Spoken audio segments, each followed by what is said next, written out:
बहुजन विकास संघटना राधानगरीतील जिल्हा परिषद व पंचायत समिती लढणार, उमेदवार कोण? 5 जिल्हा परिषद आणि 10 पंचायत समितीसाठी बैठक संपन्न, उत्सुकता शिगेला। राधानगरी तालुका बहुजन विकास संघटना जिल्हा परिषदेचे 5 आणि पंचायत समितीचे 10 मतदारसंघाची निवडणूक लढवणार आहेत। त्या संदर्भात नुकतीच बैठक संपन्न झाली। यावेळी उमेदवारांची नावे निश्चित करण्यात आली।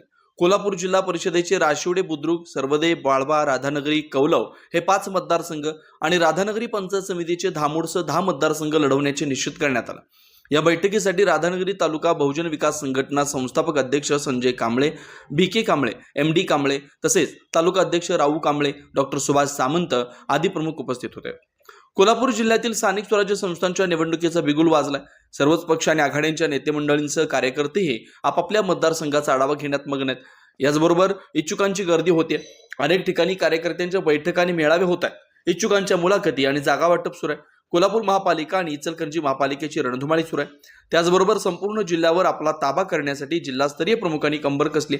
सर्वत्र चाचपणी तसेच बैठका होत आहेत। अनेक वर्ष राजकीय स्थानापासून वंचित असलेल्या कार्यकर्त्यांना न्याय मिळावा या हेतूने राधानगरी बहुजन विकास संघटना सुद्धा कोल्हापूर जिल्हा परिषदेसाठी राधानगरी तालुक्यातील जिल्हा परिषदेचे आणि पंचायत समितीचे उमेदवार निश्चित करतात। लवकरच राधानगरी तालुक्यातील आघाडीच्या सर्व उमेदवारांची नावे जाहीर होणार आहेत। आता आघाडीचे तिकीट कोणाला मिळणार याची उत्सुकता शिगेला पोहोचली आहे। अन्वेषण लाईव्ह न्यूज साठी राधानगरीहून डॉक्टर सुभाष सामंत।